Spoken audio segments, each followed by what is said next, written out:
নমস্কাৰ দৰ্শকসকল, অংগনবাড়ী কৰ্মী সহায়িকাৰ লগতে আশা কৰ্মী আৰু ৰান্ধনী যিসকলে আমাৰ ভিডিঅ' চাই সকলোকে স্বাগতম জনাইছোঁ। পোনপ্ৰথমে কৈ লৈছোঁ, গুজৰাট উচ্চ ন্যায়ালয়ৰ এটা ৰায়দান 24,800 টকা আৰু 20,300 টকা মাননি ন্যূনতম মাননি হ'ব লাগে। এই ক্ষেত্ৰত মই যোৱাকালি এটা ভিডিঅ' আপলোড কৰিছিলোঁ। তাৰ তলত বহুতে কমেণ্ট কৰিছিল যে গুজৰাট উচ্চ ন্যায়ালয়ৰ ৰায়দানৰ লগত অসমৰ কি সম্পৰ্ক। সেইবাবে মই আপোনালোকৰ বাবে এই টপিকটো বিচাৰি উলিয়াইছোঁ। মই বহুতখিনি বিচাৰিলোঁ, বিচাৰাৰ পিছত পালোঁ যে সম্পৰ্ক কিয় আছে। মই যোৱাকালিও কৈছিলোঁ কিছুমান কথা যে যদিহে হাইকোৰ্টৰ পৰা এটা ৰায়দান দিয়া হয় সেইটো সকলো ৰাজ্যৰ ক্ষেত্ৰত প্ৰযোজ্য হয়। সকলো ৰাজ্যৰ ক্ষেত্ৰত মানে দেশৰ যিমান ৰাজ্য আছে সকলোতে এইটো প্ৰযোজ্য হ'ব লাগে। আৰু এই ক্ষেত্ৰত মইতো ভিডিঅ'ত আপোনালোকক কৈছিলোঁ। তাৰোপৰি এতিয়া এইটো যে দেখিছে, এজন মেঘালয়ৰ সাংসদে পাৰ্লিয়ামেণ্টত গৈ এই একেইখিনি কথাকে কৈছে যে সাংসদগৰাকীয়ে গুজৰাট উচ্চ ন্যায়ালয়ৰ ন্যূনতম মজুৰি 24,800 টকা আৰু সহায়কাৰীৰ বাবে 20,300 টকাৰ আদেশৰ কথা উল্লেখ কৰে, যিটো বেছিভাগ ৰাজ্যতে এতিয়াও কাৰ্যকৰী হোৱা নাই। যিটো কথা মই কৈছিলোঁ সেই কথাখিনিয়ে সংসদত গৈ উল্লেখ কৰিছে মেঘালয়ৰ এজন জনপ্ৰতিনিধিয়ে। আৰু কেন্দ্ৰীয় সাংসদত পাৰ্লিয়ামেণ্টত এই ধৰণৰ কথা উল্লেখ হোৱাটো এটা পজিটিভ কথা। শ্বিলং মেঘালয়ৰ এজন সাংসদে অংগনবাড়ী শ্ৰমিকৰ বাবে 24,000 টকা আৰু সহায়কাৰীৰ বাবে 18,000 টকাৰ একেধৰণৰ মজুৰি নিৰ্ধাৰণ কৰাৰ লগতে শ্ৰম আইনৰ অধীনত নিয়মীয়াকৰণৰ বাবে কেন্দ্ৰ চৰকাৰক আহ্বান জনাইছে। কেন্দ্ৰীয় মহিলা আৰু শিশু উন্নয়ন মন্ত্ৰী অন্নপূৰ্ণা দেৱী আৰু ৰাজ্যিক মন্ত্ৰী সাবিত্ৰী ঠাকুৰৰ প্ৰতিনিধিত্ব কৰি তুৰাৰ সাংসদ চালেং চাংমাই আঙুলিয়াই দিয়ে যে এই কৰ্মচাৰীসকলে গ্ৰাম্য আৰু কঠিন ভূখণ্ডত সেৱা আগবঢ়ায়। এইটো যোৱাকালি আপোনালোকে কৈছিল যে অসমৰ কাৰণে প্ৰযোজ্য নহয়, কিন্তু চাওক, এইজন মেঘালয়ৰ MP, যদি গুজৰাটৰ ৰায়দান মেঘালয়ত প্ৰযোজ্য হ'ব পাৰে, মেঘালয়ৰ MP এজনে ক'ব পাৰে, তেন্তে অসমতো সেই একেই ৰায়দান প্ৰযোজ্য হ'ব। কেৱল মেঘালয়ত 5,895 জন অংগনবাড়ী শ্ৰমিক আৰু 4,120 জন সহায়ক আছে বুলি তেওঁ কয়। সম্প্ৰতি অংগনবাড়ী কৰ্মীসকলক 8,000 টকাৰ পৰা 15,000 টকাৰ ভিতৰত দৰমহা দিয়া হয়। আনহাতে হেল্পাৰসকলক 4,500ৰ পৰা 8,500 টকা দিয়া হয় বুলি সাংসদগৰাকীয়ে জনায়। অৱশ্যে অসমত ইয়াতকৈও বহু কম পৰিমাণে মাননি লাভ কৰে কৰ্মী আৰু সহায়িকাসকলে। তেখেততো অন্য ৰাজ্যৰ কথা এইখিনি ক'লে, এইখিনিতো ভালেই পায়। কিছুমানত যে 15,000 টকা হ'লে ভালেই পায়, 8,500 টকা বহুতখিনি বেছিয়ে পায়। কিন্তু অসমৰ কৰ্মী সহায়িকাসকলে ইয়াতকৈও বহুতখিনি কম মাননি লাভ কৰে। কৰ্মীসকলে 8,000 টকা লাভ কৰা দেখা যায়, সহায়িকাসকলে মাত্ৰ 4,000।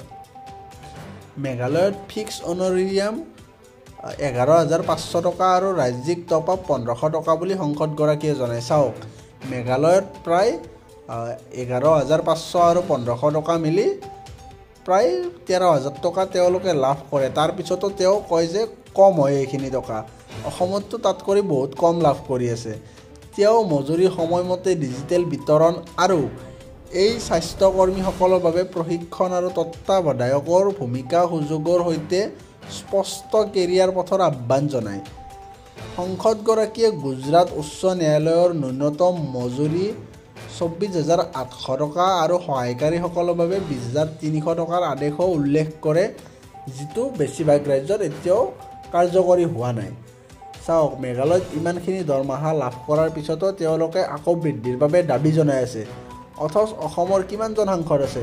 14 জন সাংসদ আছে। তেওঁলোকে অসমৰ কৰ্মীসকলৰ যে বৃদ্ধি কৰিব লাগে, কেন্দ্ৰ চৰকাৰক সেইটো দাবী কৰা দেখা নাযায়। এই ধৰণৰ কথাবিলাক কেন্দ্ৰ চৰকাৰৰ যেতিয়া উত্থাপন হ'ব তেতিয়াহে পজিটিভ ৰিজাল্ট অহাৰ মানে এটা চান্স বেছি হয়। সেইবাবে আপোনালোকে কথাবিলাক গুৰুত্ব দি শুনিব, বুজিব লাগে কথাবিলাক। চাংমাই কয় যে ভাৰতত প্ৰাথমিক শিশুৰ যত্ন, পুষ্টি আৰু সামূহিক স্বাস্থ্য কাৰ্যসূচীৰ মেৰুদণ্ড গঠন কৰা অংগনবাড়ী কৰ্মীসকলে কম দৰমহা, কোনো চাকৰিৰ সুৰক্ষা আৰু অপৰ্যাপ্ত প্ৰতিষ্ঠানিক সহায়ৰ সৈতে কঠিন পৰিস্থিতিত কাম কৰি আছে। এইখিনি একেবাৰে সঁচা কথা। অসমতো একে পৰিস্থিতি যিহেতু তেওঁলোকক সন্মানীয় শ্ৰমিক হিচাপে নিযুক্তি দিয়া হৈছে, সেয়েহে তেওঁলোক ন্যূনতম মজুৰি আইনখনৰ পৰিসৰৰ বাহিৰত থাকে আৰু পেঞ্চন, প্ৰসূতিৰ সুবিধা আৰু স্বাস্থ্য বীমাৰ পৰা বাদ দিয়া হৈছে বুলিও তেওঁ কয়। অৱশ্যে এতিয়া স্বাস্থ্য বীমাটোৰ কথা আমি এনেকৈ ক'ব নোৱাৰোঁ। স্বাস্থ্য বীমাৰ ক্ষেত্ৰত কেন্দ্ৰ চৰকাৰে কিছুমান এক্সেপশ্যনছ অনা দেখা গৈছে। তেওঁলোকক বিভিন্ন স্বাস্থ্য বীমা বা প্ৰধানমন্ত্ৰী জীৱন জ্যোতি বীমা এইবিলাকৰ অধীনত অন্তৰ্ভুক্ত কৰাও দেখা গৈছে।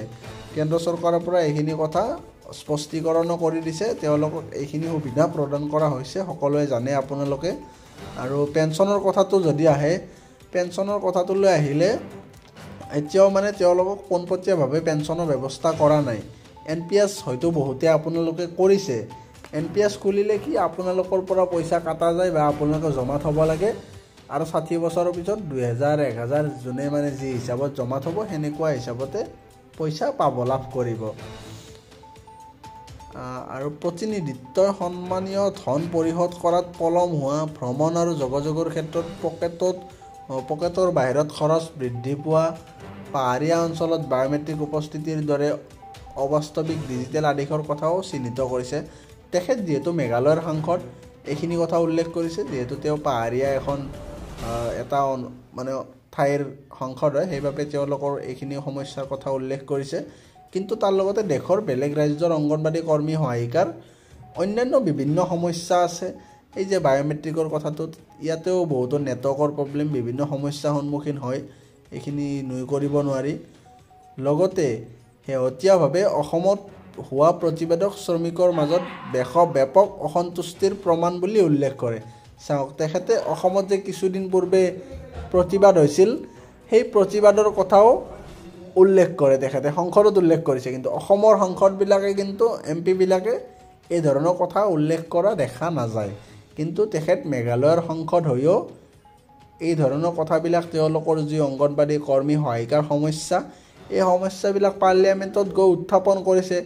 তেতিয়াহে কেন্দ্ৰ চৰকাৰে গম পাব গ্ৰাউণ্ড লেভেলত কৰ্মী সহায়িকা বা যিসকল কৰ্মচাৰী আছে তেওঁলোকৰ যি সমস্যা, এই সমস্যাসমূহ দাঙি ধৰিব লাগিব। তেতিয়াহে কেন্দ্ৰ চৰকাৰে গম পাব আৰু সেইবোৰ সমাধানৰ বাবে চেষ্টা কৰিব। পাহাৰীয়া আৰু জনজাতীয় অঞ্চলত সেৱা আগবঢ়োৱাসকলৰ বাবে সাংসদগৰাকীয়ে বিশেষ ব্যৱস্থা বিচাৰিছিল, য'ত আছিল কষ্টৰ ভাত্তা, ভ্ৰমণ আৰু খাদ্যৰ খৰচৰ পৰিশোধ, স্বাস্থ্য আৰু সুৰক্ষা কিটৰ যোগান, নিয়মীয়া স্বাস্থ্য পৰীক্ষা আৰু ব্লক আৰু জিলা পৰ্যায়ৰ অভিযোগ নিৰাময়ৰ ব্যৱস্থা। তেওঁলোকে তাৰে যিখিনি অতিৰিক্ত কষ্ট হয় তাৰ বাবে এই ধৰণৰ সুবিধাসমূহ বিচাৰিছিল। অংগনবাড়ী কৰ্মীসকলে মাতৃ, শিশু আৰু সম্প্ৰদায়ৰ প্ৰতি তেওঁলোকৰ সেৱাত অটল। তেওঁলোকৰ নিষ্ঠাক তেওঁলোকৰ কল্যাণ সুৰক্ষিত কৰা আৰু তেওঁলোকৰ গুৰুত্বপূৰ্ণ ভূমিকাক শক্তিশালী কৰা সংস্কাৰৰ জৰিয়তে স্বীকৃতি দিব লাগিব। এয়া আপোনালোকে দেখিলে এই ধৰণৰ কথাবিলাক উল্লেখ কৰিছিল আৰু এই ধৰণৰ কথা উত্থাপন কৰা অত্যন্ত প্ৰয়োজনীয়। এই ক্ষেত্ৰত অসমৰ অংগনবাড়ী কৰ্মী সহায়িকাবিলাকে যিহেতু আমাৰ ভিডিঅ'বিলাক চাই, তেওঁলোকে কি বিচাৰে কমেণ্ট ছেকশ্যনত জনাব, তেতিয়া কিছুমান সুবিধা হয়